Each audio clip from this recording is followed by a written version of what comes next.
Thanks for being here. Subscribe to Cheating Stories Best, so you don't miss new stories. The friend's fiancé or the protagonist's lover. Today's story with a similar plot. Enjoy watching it. Oh my gosh, Mark, you're still the best of them all in the whole world, Tracy squealed with delight. This was good news. This was also bad news. Her compliment hit me like a blow to the head, and I immediately stopped, abruptly sucking in air like a vacuum cleaner. Wait a minute, we have been married for 29 years. She shouldn't even remember what the other man is like, let alone comment on it out loud during what was a great intimate session. My God, Mark, you know exactly how to turn my world upside down, Tracy exclaimed. I just continued to lie there with my head on her left thigh. I made no move to continue. Tracy lay there for about 30 more seconds, also breathing heavily. I wondered if she had any idea what she had just announced. Aren't you going to continue? She asked, looking slightly puzzled. No, I'm tired, baby. You took all my strength, I replied. She leaned over and kissed me before laying back down. Usually, how it ended, we would cuddle for a while and then finally head to the bathroom to clean up a bit.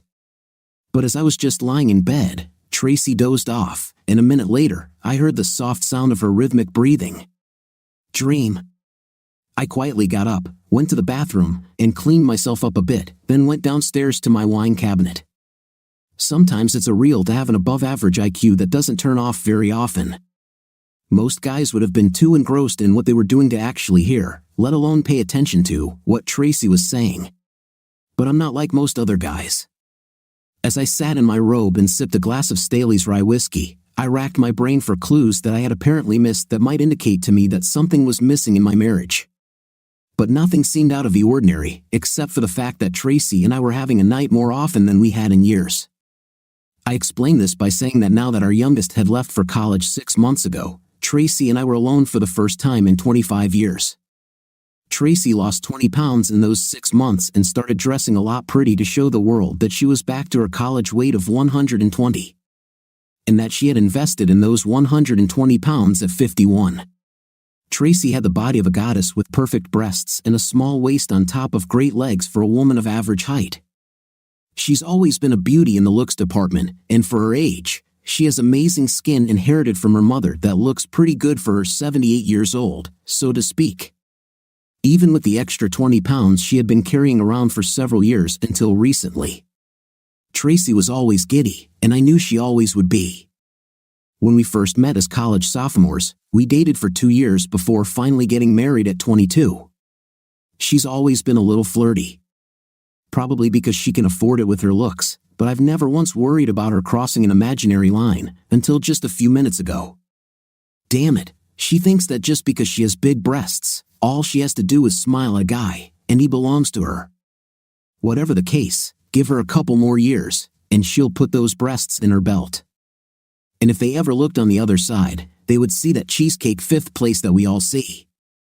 Rhonda Nichols was talking to someone in the company break room 6 months ago, unaware that the target of her vitriol was right down the hall and could hear every word of her diatribe.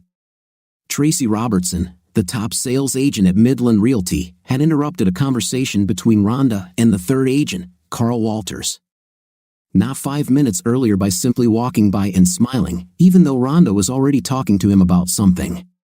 Carl turned his head and followed Tracy with his eyes as she walked by, much to Rhonda's annoyance and Tracy's own amusement. It's been this way for Tracy since she was 14 years old and her tits started growing much larger than most of her friends. It didn't hurt that Tracy was blonde, blue-eyed, and let's face it, beautiful.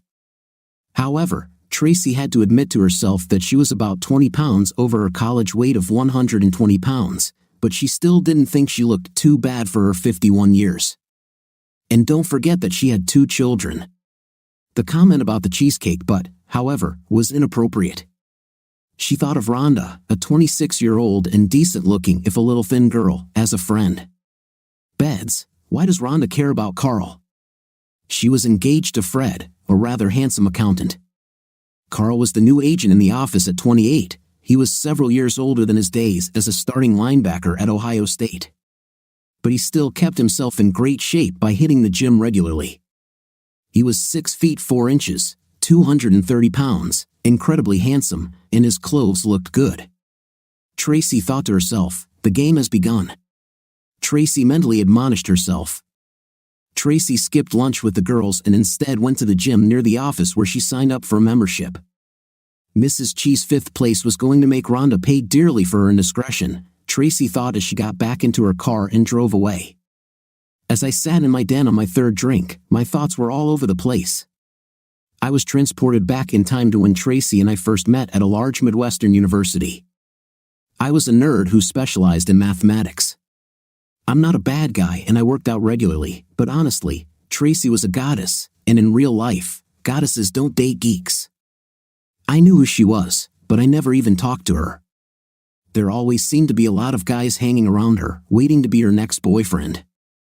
A few weeks later, I was sitting quietly in the corner drinking beer at another party when someone plopped down in the empty seat next to me and started chatting, disturbing my thoughts. I was shocked when I turned my head and saw the goddess of several of my dreams right next to me. "So, are you homosexual or bisexual?" he asked. "It's okay, man, I'm not against either. But you have to be one or the other because there hasn't been a single straight guy who hasn't tried to chat with me since I was 15. And I don't see a ring on your finger, which means you're not married. So what is it?" I immediately turned the brightest shade of blush of my life and started stuttering like an idiot. The girl's t-shirt practically fluttered with every breath she took. She was just as beautiful up close as she was across the room, and I instantly began to get aroused. My genius-level IQ couldn't process what I was facing. "So that's how it is," she said, staring at my crotch. "No," I finally croaked, "neither one nor the other. I just didn't think you'd have time for someone like me with all the handsome guys lined up in front of you." "Well, you don't put yourself out there, honey. We women sometimes like our men to be a little mysterious," she replied. We left the party together and got married right after graduating from university. I wasn't kidding myself. I knew Tracy's number was higher than mine when we got together, but I knew what to do with a girl when she's in my bed. And that included using more than just a night to please her. I will say that I'm quite talented, and I don't think any of the women I have ever slept with would disagree with that statement. I turned Tracy into a pile of quivering jelly on our first night, and I can still do it today, even though she doesn't seem to want me to do it anymore. And then there was tonight. Tracy's campaign to seduce Carl Walters began in earnest 2 weeks after the break room incident. She and Carl were working on a deal, which gave Tracy the perfect excuse to invite him to dinner. On the surface, it was no different from the time she invited other agents to lunch to discuss work, since she was not only the senior agent in the office but also the #1 producer. Usually, the higher rank paid for lunch. In this case, she made sure that Rhonda was well informed about the dinner. Tracy was professional enough to figure out the business first. After all, a deal is a deal, and a payday is a payday. Then, with things settled, Tracy apparently flipped the switch and became Carl's new hottest, if not best, friend. Over a bottle of wine, she learned almost everything about Carl, from his football days to his personal life. Yes, he told her he did have a girlfriend, but they weren't exclusive yet. Tracy made sure to touch Carl's arm and wrist several times as they sat at the table talking. Her forest green professional blazer was unbuttoned, and her crisp white top was tight and unbuttoned to the top of her large chest. As Carl could see during the conversation, she leaned forward several times. And after a while, glancing quickly at the young man's lap, she realized that she had achieved the desired effect. "It's so easy with men," she thought to herself. "He is mine, but he doesn't know it yet. When I lose another 5, then I'll show him his gift." The private investigator I hired was worth a lot of the money I was planning on spending on a vacation to Hawaii this year, but given what he found, I think we weren't going to take that vacation after all. Apparently, Tracy was regularly having a night with the new realtor in her office, Carl Walters, as well as some guy named Fred Lazarus, and worse, her trainer at the gym. The private investigator seemed shy as hell while giving me his report. And I had to wonder if he was also going to go after my cheating wife. While not a complete nerd, I have made an eclectic group of friends over the years. One of my oldest friendships was with a lawyer named Martin Boland. Like me, Marty was something of a smart, geeky guy, but I knew that if I ever got in trouble and needed a lawyer, Marty would have my back until the very end. Maybe he couldn't possibly snap a pencil in half, but I've heard stories of him having no problem crushing a soul or two to make sure his clients won their cases. And we both agreed that Tracy should be punished for adultery. We didn't live in a guilt-free state, so why let her hide behind a veil of irreconcilable differences? Tracy only planned to sleep with Fred Lazarus once.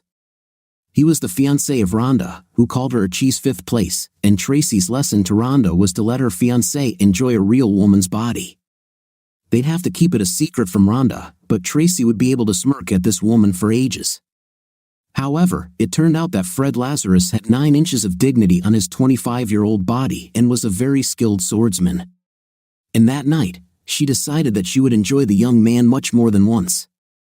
She'd find some excuse to use him instead of Carl sometimes, or maybe just give Mark another excuse as to why she had to be away.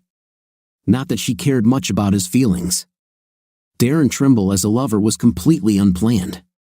He was one of the trainers at the gym she joined, and while she admired his muscular physique, she had no intention of sleeping with him. That all changed when the young man gave Tracy a one-on-one workout, during which he placed his strong hands on her shoulders while demonstrating the exercise. Tracy immediately felt a tingling sensation from her shoulders to her heels and gently but firmly pushed her fifth place back to rub against Darren. The young man didn't hesitate to grab Tracy, and within 15 minutes, the pair were in Darren's tiny flat, grabbing each other and tearing off their sportswear with the urgency of a couple on the first night of their honeymoon. She arrived home from Darren's apartment about 30 minutes later than usual and was still in her workout clothes when Mark walked in about 5 minutes later. She quickly went upstairs to take a shower before going downstairs to start dinner, and her husband didn't seem to understand. Tracy was still in her workout clothes when I came home from work the other day. Apparently, she had just walked in while I knew she was working out regularly now, as evidenced by her newly toned body. She was now also working out with a trainer, as my detective had reported a few weeks ago, so I assumed it had been a damn longer run than planned. She had a scared look on her face and didn't even bother going over for a quick greeting kiss like usual and practically ran upstairs and got into the shower, all the while muttering about needing to wash the sweat off her body. The excuse would have worked if not for my private investigator's report. I'm sure at that moment, Tracy thought she was 10 foot tall and bulletproof. Despite how angry I was with her, I controlled myself in the evening when we were both home. She was putting away the dishes after dinner, and I was watching TV in the living room when the doorbell rang. She shouted at me to come over, but after making sure through the window that it was the processing server, I politely asked her to open the door herself. She chuckled at me, opened the door, and a little later, staggered into the living room holding a BAL manila envelope in her hands. "What the hell?" she hissed at me, looking at the open envelope. "How could you do this to me? What about our family?" "You're just upset that I pulled the trigger on you," I replied passionately. "If you had a little more time, you would have done this to me yourself. You don't love me anymore, as I understand. This hasn't been the case for some time. I know of others, or at least some others." I started to choke when I finished speaking. Tracy began to blush deeply, and her look turned from shock to rage. "You think you know something, then go ahead and say it. I'm all ears. Carl Walters, Fred Lazarus, and I reached into my pocket for a small piece of paper. "Darren Trimble. Yes, that's who I know about." Tracy's face changed expression again. This time it looked like the face of someone who had been punched in the gut. She sat down on the sofa opposite me. I guess she was pretty sure that at best, I had suspicions and not answers. "Well, I think if you were more courageous, we wouldn't be discussing this," she spat at me. I guess I shouldn't have been surprised that she immediately went into attack mode. Having a night with 3 guys behind my back must have been a huge boost to her self-confidence. "Well, it's not my fault that I'm getting older," I sighed. Apparently, 29 years wasn't enough to earn me a loyalty discount.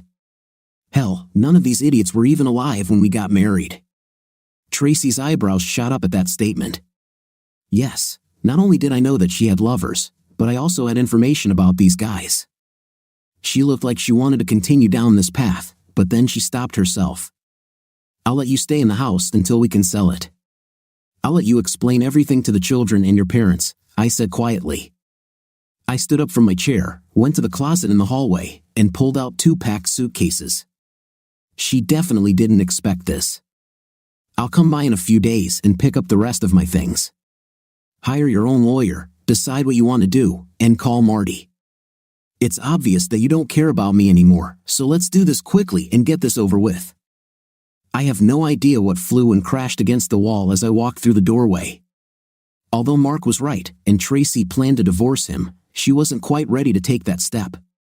She was figuring out in her mind how to twist everything so that her husband would look like the bad guy in this matter. She knew that Mark was well liked by their friends, and it wouldn't take them long to completely side with him. As for the kids, she planned to be a little more direct, attack his masculinity, and hope the girls would see the logic in her desire to have mind-blowing intimacy several times a week. Tracy had to admit to herself that Mark's action had taken her by surprise. She wondered if anyone had seen her with one of her lovers and told her husband, never realizing that she herself was the source of the leak, so to speak. But it still didn't seem like Mark's world was as devastated by it as she'd imagined it would be. When she finally served him with the divorce papers, she was somewhat alarmed at how well he was holding up.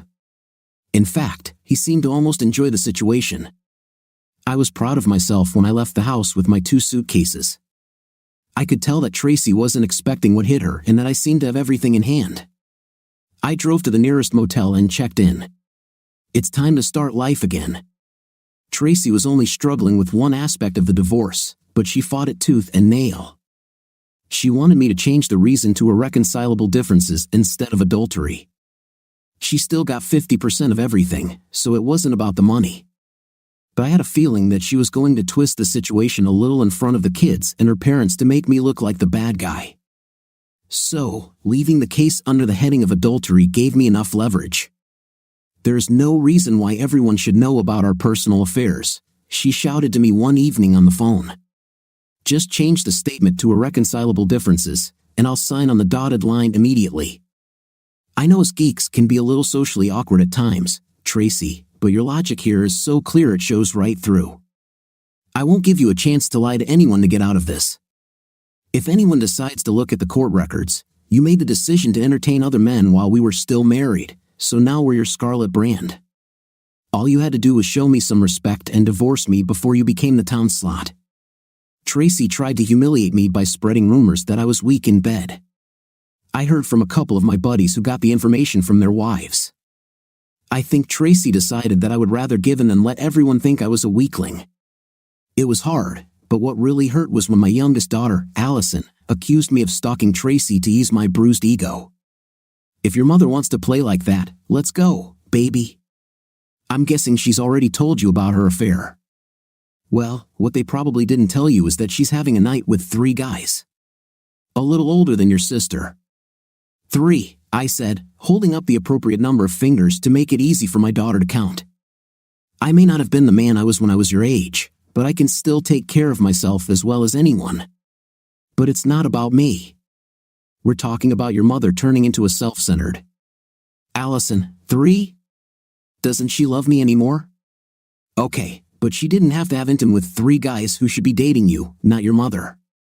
Allison looked shocked and began stuttering and crying as she stood in my kitchen. I've never spoken to her so harshly, and I've never said anything bad about Tracy in front of her. Allison staggered out of my apartment after my outburst, looking lost and confused. It took all my willpower to let her walk out the door rather than pick her up and give her a reassuring fatherly hug.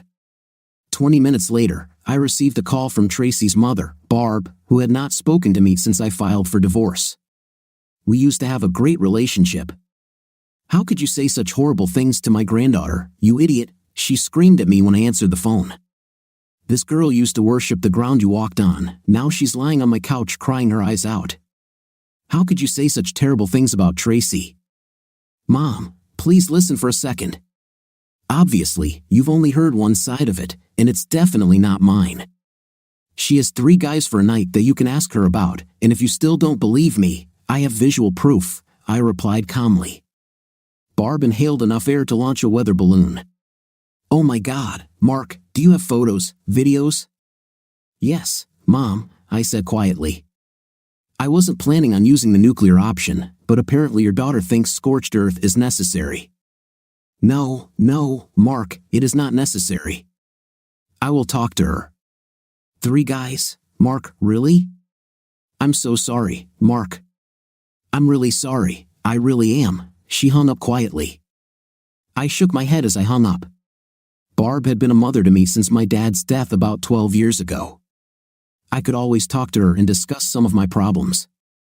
Now, not only are we not talking, but I just crushed her soul by telling her that her daughter was so stupid and merciless, and I had physical evidence. The divorce was eventually granted on the grounds of adultery, although it took a year. I guess Tracy continued to entertain her 3 young boys all this time, but I didn't know for sure because I wasn't watching her anymore. For me, let's just say that life has gotten really interesting. About a month after filing for divorce, a couple of women from the university's science department came down separately to my basement office in the math building to see how I was doing. Even though they had both worked here for several years, I barely knew either of them and probably didn't say more than 10 words to either of them during the time they were here. It was nice of them to show concern, I told them, still somewhat confused as to why they would even want to comfort me, and I had their numbers if I felt I needed to talk. I have to admit, they were both good-looking, with one being divorced and in her 50s, and the other widowed in her 40s.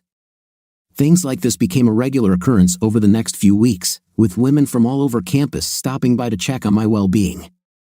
One day, as I was leaving my office, the administrative secretary of the mathematics department walked by and gave me a wry smile. "Okay, Colin, spit it out. What's going on with everyone lately? Did I just inherit some money that I don't know about? You seriously don't have a clue, do you?"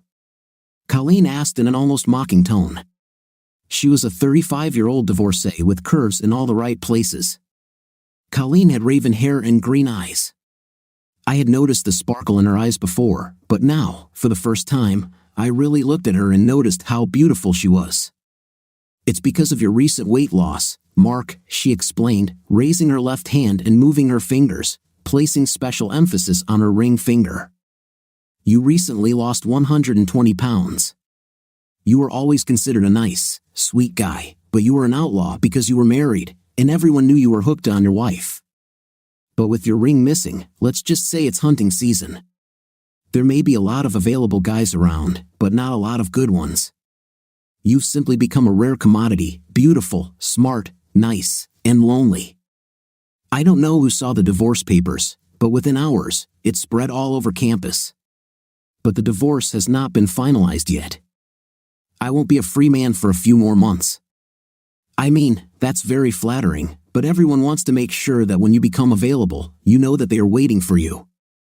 "By the way, I'm applying too, Dr. Robertson," Colleen said with a smirk. Okay, I'll put your application in the queue," I replied, feeling a bit taken aback. "Really, you are so charming." Tracy knew that although Mark was angry with her, he wasn't the type of man to talk about his personal situation all over town. So she decided that she could at least keep her personal situation a secret for a while. This assessment was proven wrong within 2 weeks and continued to be proven wrong until the divorce was made final about a year later. Are you crazy, woman? I know you're a goddess and you know it, but how could you let the sweetest guy in the world leave you? Marge Rochambeau, Tracy's oldest and closest friend, asked this when she called Tracy about a month after Mark applied. Oh, how did she already know about this? Tracy thought to herself. Marge lived in Tracy's hometown about 2 hours north. Tracy decided, wrongly as it turned out, that she had at least a couple of months before she had to worry about telling most of her friends, family, and acquaintances. Someone in Tracy's family must have spilled the beans, regardless of Tracy's belief that they, like Mark, would remain silent. Okay, it's a long story, Marge, Tracy began slowly, trying to figure out how to tell her friend the whole truth, at least for now. Well, I heard most of it from my mom after she tried to give me the slip and then broke down and cried like a baby at Walmart last week. Marge called Tracy's mother Barb mom almost from the moment she and Tracy became friends when the girls were in 2nd grade.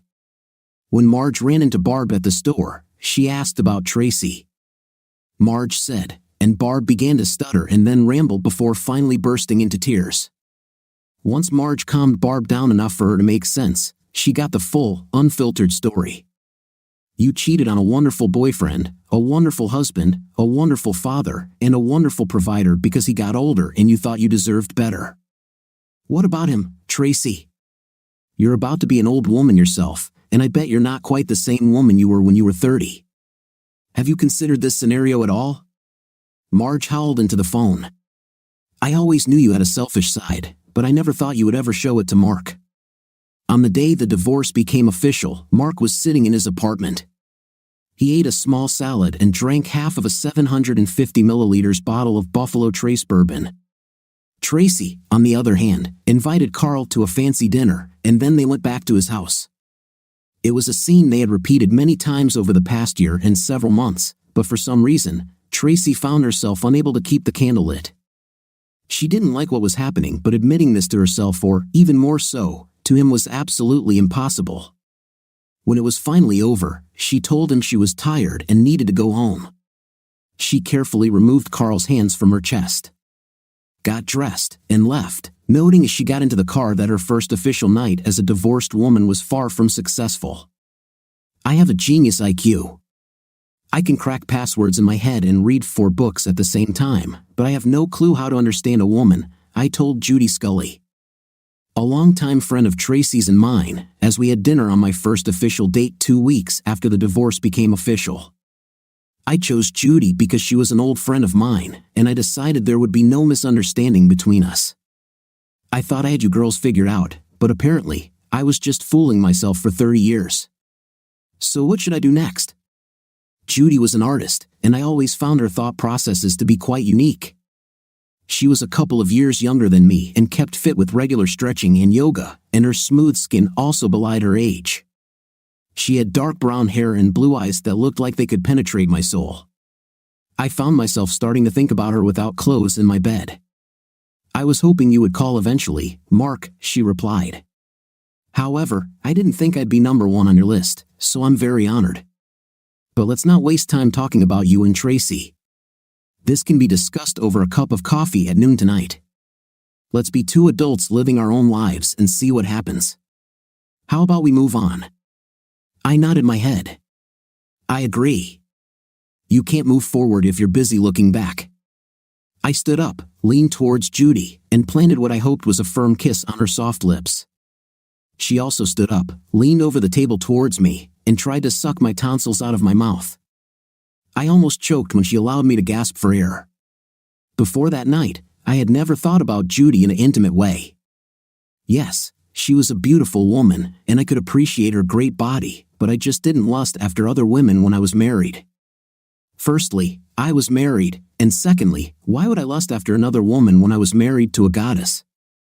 I was out of the game, so to speak, for a hell of a long time, and I think it showed.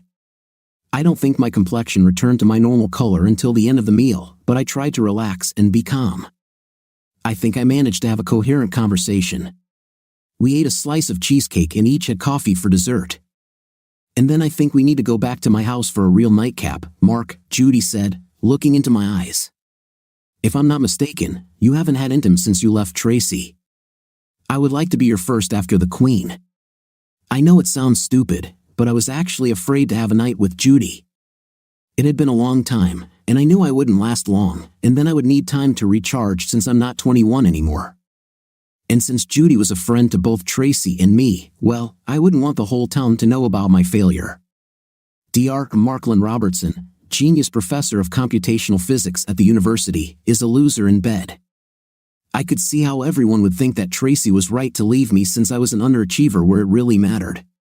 Judy made coffee when we got to her house and then excused herself to change into something more comfortable. My head was spinning. Judy returned wearing what looked like a terry robe made of a pullover with straps that only reached mid-thigh. Her nipples stuck out through the thin terry cloth, showing me that she had taken off her bra. I was more than a little interested. We sat together on her couch, drinking coffee and chatting innocently. I tried not to drool. "Mark, wake up. Mark." I heard Judy's voice from somewhere deep in my brain. Oh my gosh, is there drool running down my chin? I thought. Judy carefully took the coffee cup from my hand, placed it on the edge of the table, and quietly led me into her bedroom. I wasn't quite in this world when she slowly undressed me completely. "Wow, slow down," I said quietly as my brain began to work. A lot of time has passed, and I'm not quite ready for it all to end quickly, I said, trying to relax. Mark, I understand, Judy replied. We can do this again. I'm patient, but I'm not that patient. I'd say everything went well. Did you seriously have to be that irresistible? Judy half said, half asked as we lay on the bed side by side, looking into each other's eyes. Well, yeah. That's what I'm here for, isn't it? I answered. Oh my God, Mark, Judy moved closer to me and then turned her back so I could hug her. So we fell asleep, and I slept like a log for several hours before I woke up to the wonderful feeling of Judy from the waist down. Good morning, Sonia, I greeted her. Good morning to you too, she answered with pleasure. You are incomparable, honey, she said, looking me straight in the eyes. Tracy met Judy for lunch at one of their favorite places about a month later. Tracy called and invited Judy to a meeting, and although the two were friends in their own right, Judy knew that the dinner was about the time she spent with Tracy's ex. Judy had met Mark a couple of times before, and she didn't think this call was too random. The first 10 minutes were spent discussing the latest news and each other's children before Tracy finally fired the opening salvo. Lots of dates, Judy, really? I thought you didn't exercise anymore, Tracy said with a cat purr. She took a sip of her margarita and waited. Judy felt herself blush as Tracy made her statement. Although she knew what awaited her, she suddenly felt less comfortable than she thought. What she thought would just be a quick one-off way to satisfy her own curiosity became something a little more personal when Mark Robertson gave her some mind-blowing dates. This man sure was a master at intim, Judy thought to herself. Is he always this good? Judy asked, like an awestruck teenager. Tracy was somewhat puzzled by Judy's assessment of her ex-husband's talents because Tracy suggested that Mark wouldn't use all his chips on a mistress like he did on his wife and suggested that the night with Judy was mediocre. Judy's reaction told Tracy that Mark had rocked her world, and she confirmed it seconds later. How could you let this man leave your life? Are you crazy, little sister? Smart, handsome, sweet, and damned wizard, Tracy's smile disappeared from her face. She took a quick sip of her margarita and sort of raised her eyebrows in response, then quickly changed the subject as she set her drink down. Judy saw that her praise of Mark was not at all what Tracy had expected. Not wanting to show Tracy her luck, she allowed Tracy to steer the conversation away from Mark. Molly Hamilton was pressed against my right side, her right hand on my chest, breathing rhythmically in her sleep. We had just finished a wild night session, and what we were doing was definitely not lovemaking. I was tired too, beat up, sticky, and definitely felt like $1,000,000. If I live to be 100, I will never understand women. My ex-wife cheated on me because I couldn't give her what she needed intimately, she said. So I just slept with my third woman in the last 3 months. I had possibly the best intimate of my entire life, and I made this 32-year-old scream like a banshee and nearly pass out. I can't put it all together. Molly is a physician assistant who works in an orthopedic clinic. I know it sounds corny, but I actually met her at the gym. She was working out hard on the machines, sweat running down her face, and she was filling out her tight workout uniform really well. I usually take a quick glance at cute girls and then move on, but this babe was happy to flex her legs, even grunting as she stood up, and with her tousled hair covered in sweat. I knew she was here to work, not to attract a partner. That's why she attracted me. I waited until she finished her workout and headed to her locker before cautiously approaching her. I haven't dated too many women since my divorce, despite many making it clear that they would like to be asked out. But there was something about her appearance and her efforts at the gym. I introduced myself and asked if I could invite her over for coffee and dessert one evening. She hesitated for a moment, and I saw the light in her green eyes change shape before agreeing. She asked for my number, then entered her name and number. We smiled at each other, then I looked at her beautiful fifth place as she turned and walked out of the gym. Before she could walk out the door, I called her on the phone. I know it seems pretty desperate, but now is a good time to ask this question. How about Thursday evening? I asked. She turned around and looked at me through the glass of the door. She smiled widely, and I think maybe my heart skipped a beat. So it's Thursday evening. I'll meet you at Lou's at 7, she said into the phone. Needless to say, the rest of my workout went great that night. Absolutely nothing hurt. On Thursday night, I arrived at Lou's at 6:50, found a small table in the back, and ordered cheesecake. Less than 2 minutes later, Molly showed up with her long blonde hair pulled back into a ponytail. Wearing tight jean shorts and a t-shirt that didn't quite reach the top of her shorts. She was showing off the results of her workouts at the gym, and I couldn't blame her. They were definitely impressive. Her breasts looked a little small, but they seemed to be in good symmetry with the rest of her body. Plus, she probably would have attracted too much attention if she was a little bigger. Because she wasn't wearing a bra, it was easy to see when she walked up to me. I was sitting at a high-top desk, so Molly had to sit up to sit in her chair while I held it for her, and her braless tits kind of bounced when she sat down. She caught me looking at the rebound and raised an eyebrow in question, so I smiled and nodded back at her. We ate cheesecake, drank coffee, and talked for 2 hours. I found myself bewitched by this woman who was not much older than my daughters. I don't know if she was as keen on me, but she agreed to go out with me in a week, starting on Saturday. We visited the antique car museum before heading to a restaurant for a bite to eat. We then headed back to my apartment, and the rest, as they say, is history. Obviously, the old man still had something left in the tank. While Mark was falling asleep on the other side of town, Tracy was getting pleasured hard and fast from a young guy she had met earlier in the evening. She again did not dress herself up as she would have liked. Shouldn't this have been more fun? She thought to herself as she got into the car to drive home. She took a quick look in the rearview mirror, and although she liked what she saw, something was definitely wrong. Carl broke up with her a month ago, saying he wanted to start dating someone who was looking for marriage and children, 2 things Tracy couldn't give him. Carl was right, and he was nice about the breakup, but as Tracy realized then, she had been dumped for the 2nd time in a row, first Mark, then Carl.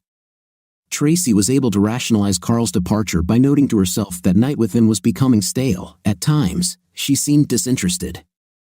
This shouldn't have happened to someone like me, she thought in the deepest recesses of her mind. As Tracy pulled into the driveway, she told herself that the next time she went out, maybe she should look for someone more her age. They might not be as hot as the younger guys, but maybe she would actually be interested in what they were talking about.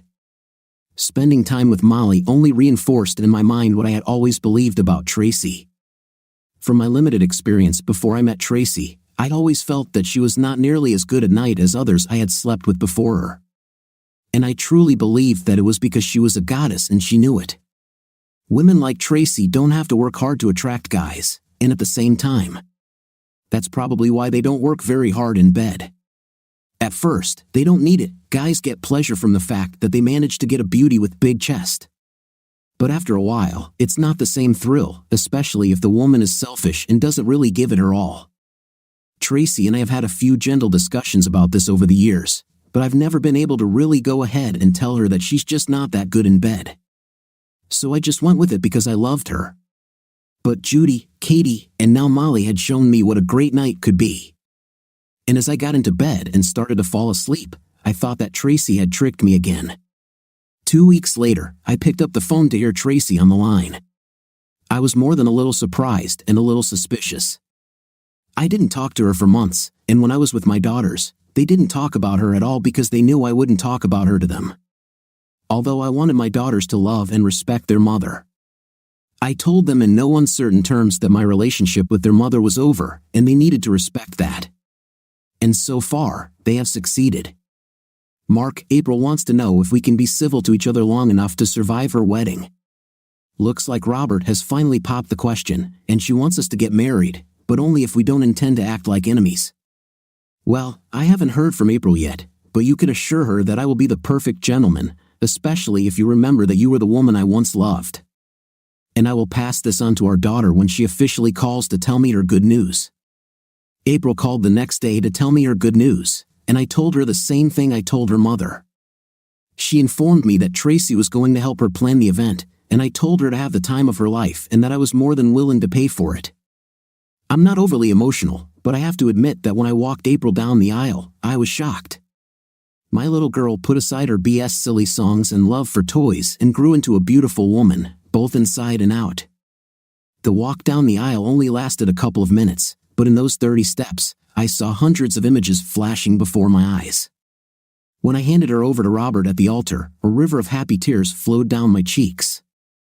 I walked over to our family and stood next to Tracy, who leaned over and kissed me passionately on the cheek. She was crying too. We did a waltz for our father-daughter dance, and I thought it went well. Robert and his mother Isabel then danced a mother-son dance to the foxtrot. After that, the music became more modern, and for the most part, the hall was filled with people in their 20s and 30s. I stood at the bar for about 10 minutes, drinking a single malt scotch before making my move. Tracy was on the dance floor with one of the 30-odd guys, slow dancing, when I walked up and asked him if he minded if I intervened. He seemed a little embarrassed, but Tracy lit up like a Christmas tree and extended her hand towards me, making the decision for the boy. "You don't trust me with these kids," Tracy teased, looking at me somehow sideways. "Thanks to you, I think half the population knows that I am." That young man you just sent away pressed his manhood against my stomach and hoped that he would go home with the mother of the bride. "If that's what you want, I'll bring him here in a second," I replied, "but I thought that at least for a while, you'd enjoy talking and dancing with someone who doesn't think Beyoncé is a living legend." "Touché," she answered. "Well, unless you pull out a knife and kill me right here on the dance floor, I think we've been pretty good this weekend, don't we?" I asked, seriously. I should have agreed, but for a moment, I thought the bride was going to have a panic attack when you approached me on the dance floor, Tracy giggled. "Well, we haven't been very mature towards each other lately," I admitted, "but still, at least we waited until they left the house before we exploded," she replied.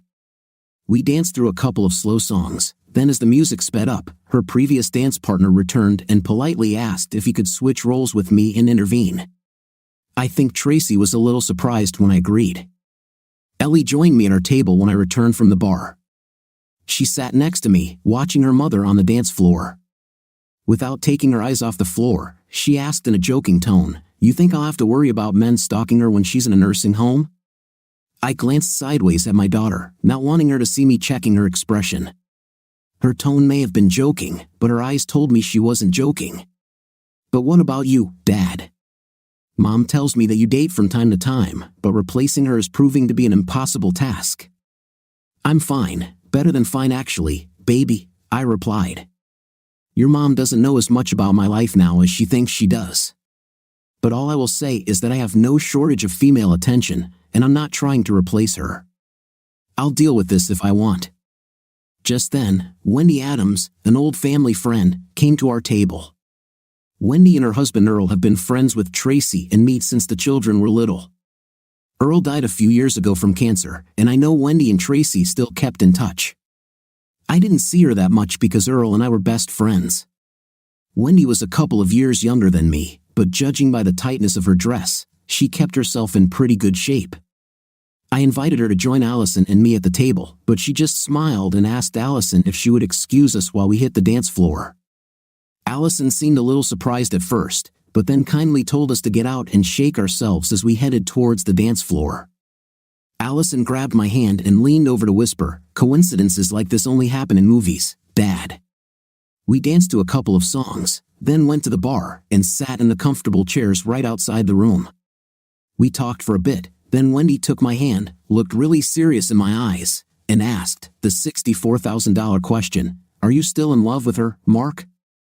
Because if that's the case, then I don't need to make a fool of myself and invite you to dinner." I didn't see this coming. I thought Wendy was pretty close to Tracy, so I never even thought about asking her out, even though she was lovely. I always thought Earl was lucky to have her, and I must admit I was a little surprised that she wasn't snatched up right after the appropriate time of mourning had passed.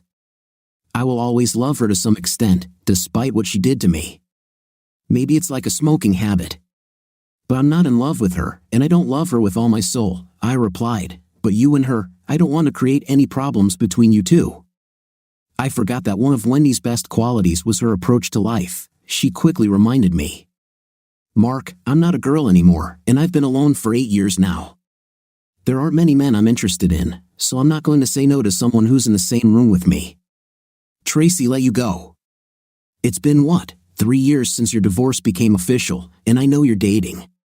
You're like the #1 draft pick in the League of Fantasy Husbands, if only we had one." So no, I'm not going to lose a second of sleep worrying about what Tracy will think about you and me dating and other things. She blushed when she said the last part. Suddenly, I really wanted to be the one with whom she got back on the horse, so to speak. I handed her my cell phone, and she entered her number. Then, as I was getting my phone back, April and Robert came out of the hall looking for me. April knew who Wendy was, and the two of them chatted for a bit before Wendy said I needed to go back and play father of the bride some more. I walked up to her, took both her hands in mine, leaned down, and quickly kissed her on the lips. To be continued, I said quietly as Wendy blushed. We did all the usual wedding things, including cutting the cake, and Tracy was practically glued to me for the rest of the night. I think maybe April told her about my conversation with Wendy, and I assumed that maybe it was a little jealousy on her part.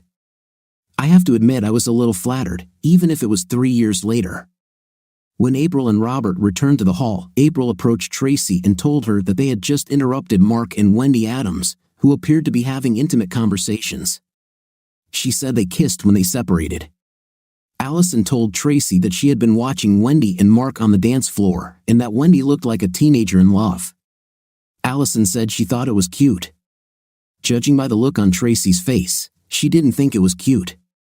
After making sure everything was taken care of at the end of the night, Tracy and I were left alone in the hotel lobby. I knew she had come by taxi, so I offered to give her a ride home.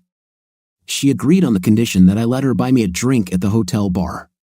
Considering that this was the best thing Tracy and I had gotten along with in years, I agreed, and we walked down the hallway and sat down at a low table at the bar. The lady will have bourbon on the rocks, and I'll just have Staley, I told the waitress when she asked for our order. It's nice that you still remember, Mark, Tracy said. You're still the only woman I've ever seen who knows how to drink whiskey properly, I replied. Are you going to have fun with Wendy Adams? She then blurted out, putting a hand to her cheek and blushing when she realized the words that had left her lips. I regret, I didn't mean for it to come out this way, she said, stammering. I meant, are you going to date her? Over the past few years, you have dated a lot of beautiful women. I don't think you even missed me. Was it your plan to make me fail so you could sow some wild oats? I lowered my glass and stared into her blue eyes. She looked back at me, and her eyes seemed almost glowing. The silence between us lasted about 15 seconds as I formulated my answer. That's a nice try, Tracy, but I seem to remember someone sowing their wild oats while we were still married. To this day, you have never explained what made you treat me so disrespectfully when I would have been perfectly happy to grow old with you. Will this proposal still be discussed? She intervened to say. I was stunned would be a gross understatement. My jaw dropped as I stared at her. Okay, I made a mistake, a terrible mistake, an incredibly stupid mistake, Tracy sighed. I was afraid that I was getting old, and I got carried away with great night with a young guy to prove to myself that I could still excite men like before. Only in reality, it was not different in him from the real physical act. It was the thrill of a new man, a young man, lusting after me. Only I wasn't smart enough to understand it back then. And when I started comparing them to you, well, you were lacking compared to what those kids could do.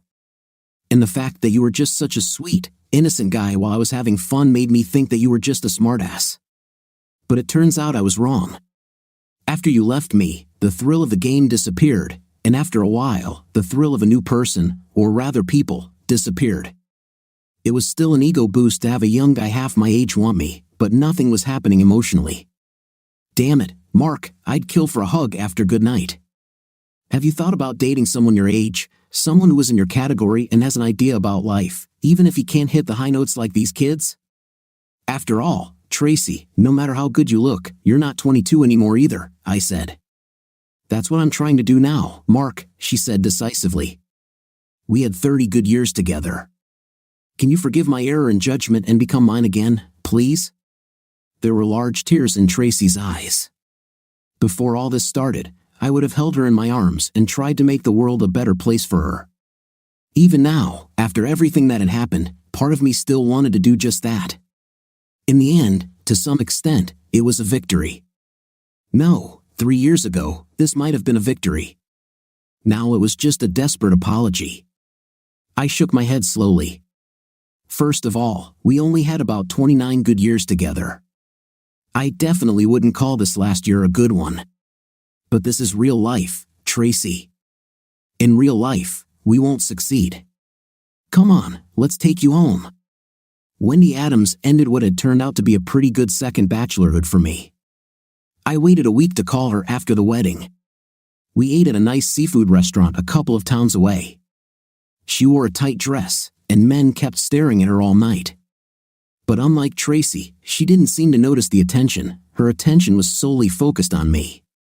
After a great meal and great conversation, we went back to her house for after-dinner drinks and dessert.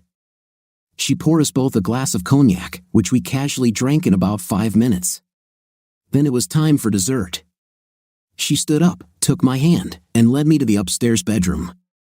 I noted that this was not the master bedroom and did not appear to be used very often. I completely understood her reluctance to have intimate in the bed she shared with Earl. Wendy didn't need to tell me to be gentle with her. I knew she probably hadn't had a night with more than a couple of guys since Earl's death, if any.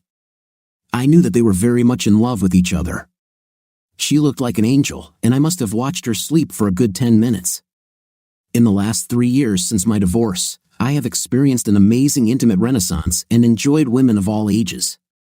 However, there was something about this connection. Yes, I was satisfied on a big intimate level, but it seemed that I had an emotional attachment to Wendy. I just started to wonder if she felt the same way. As I drifted into what turned out to be my best night of sleep in forever, although it was no longer unusual for me to wake up in a strange bed in the morning, everything about this morning felt different. You know, almost like waking up on a lazy Sunday morning in the good old days with Tracy downstairs making breakfast and the girls running around her feet playing some kind of game. But there was no Tracy there, no laughing children, just Wendy frying up some bacon, if my nose serves me right, and there was a pot of coffee already standing. I put on a t-shirt and trousers. I couldn't find my shirt and staggered downstairs not caring about anything. Then I found my shirt. Wendy was wearing my shirt and nothing else, with the sleeves rolled up to her elbows and the buttons only halfway buttoned. My shirt has never looked better. "Hey, Sonia, I hope you don't mind that I borrowed your shirt. It just smelled like you, and I wanted to stay around it for a while longer," she said. "Well then, how about breakfast?" I asked. "Can a starving man get a little attention?" She slowly sidled towards me as I spread my arms wide and pulled her into a tight hug. She smelled just like us last night, and I couldn't imagine a better scent in the whole world. I make a sound. She make a sound in response. We ate and discussed our plans for the day. It was Saturday, so we had all day to do whatever we wanted. We never discussed what I was going to do or what she was going to do. We discussed what we were going to do. We made several plans before I came up with the most brilliant idea of my life. This will sound completely stupid, but how about we get married today? I asked. "You have an excellent IQ," she replied. "I will do whatever you think is best." It was that simple. I knew the local justice of the peace had Saturday office hours, so I called to see if he was available at 4 p.m., and so it was. So we had just over 7 hours to get cleaned up and ready for the wedding party. I needed a best man, and Wendy's 28-year-old son Aaron was more than happy to support me once I explained that the bride was his mother. He said his wife, and 2-year-old daughter would make the hour-long drive to attend the ceremony. Wendy called her mother and asked her to be her maid of honor. When she asked, her cell phone was on speaker, and my future mother-in-law, whom I had never met, burst into tears before choking on an affirmative answer. I then called both of my daughters and invited April, Robert, Allison, and whoever she wanted to be my plus one. "Do you think I should invite my mother as my guest?" she asked impudently. "Only if you really want to, but I honestly would rather you didn't. She's had a pretty rough time lately, and I don't want to look like I'm throwing my luck in her face," I said. One of my best friends owned a nice restaurant in town, so I quickly called him and asked if his banquet room was available for the day. He said he would be happy to provide it for me, so I booked the room for the day. We both then invited a few other people who we thought would like to celebrate this wonderful occasion with us. Before I went to the best jewelry store to buy engagement rings, Tracy was leaving her favorite boutique with some bags in her hands when she almost literally ran into Wendy on the sidewalk. Although they weren't as close as they once were, they were still friends and had been for about 25 years. They chatted amiably on the sidewalk for a few minutes before Tracy noticed 2 rings on Wendy's left hand. "My God, girl, they are absolutely amazing." Wendy blushed deeply as a light went on in Tracy's brain. Are you married to Mark?" So Tracy swayed a little, and Wendy thought she might faint. She took her friend by the shoulder and helped her calm down. "I didn't know. I'm really sorry," Tracy quickly apologized. "We really didn't talk about it too much. It just all happened so fast." Wendy blushed. "It's certainly not like the Mark I know," Tracy said. "Have you ever had the feeling that everything was so right that you just had to do it?" Wendy continued. "I mean, who would let a person like that get away?" Wendy immediately raised her hand to her lips. "That's not what I meant, Tracy, honestly. This is simple." "Yes, I understand, Wendy, it's okay. Trust me, I know I'm an idiot. Learn from my mistakes and never let this man get away." "Of course, there must be a lot of good guys out there," Tracy whined to her therapist, Dr. Ellen McForrest. "They seemed to be everywhere when I decided to leave Mark, and then they just all disappeared. You are a smart woman, Mrs. Robertson.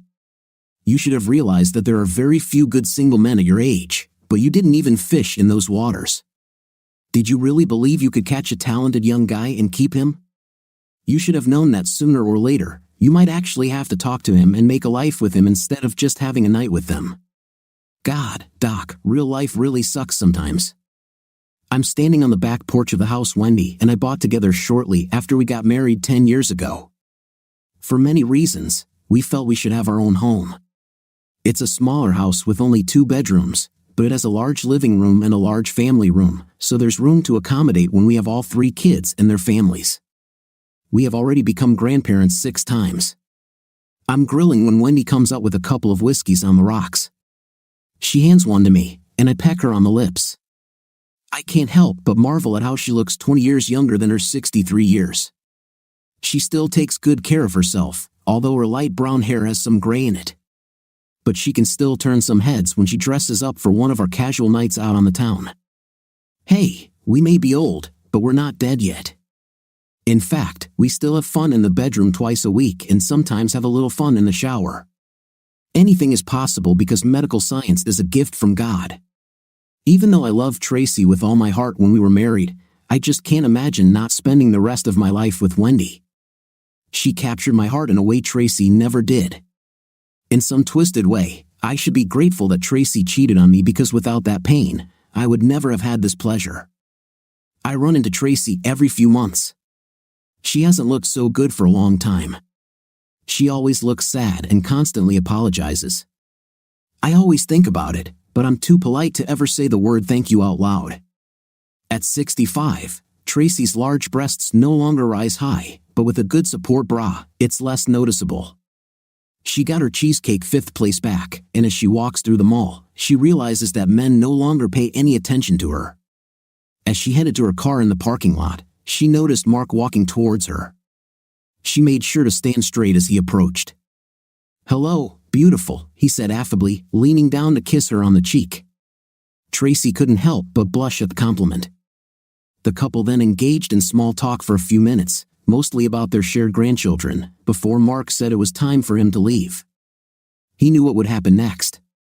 "Mark, I'm really sorry," Tracy said. As usual, Mark looked straight into Tracy's eyes, hesitated, and smiled without saying anything. He got into the car and moved forward, moving on with his life. What do you think of our story today? I liked it because of its unusual and interesting plot. What's your opinion? Write in the comments. See you in the next video.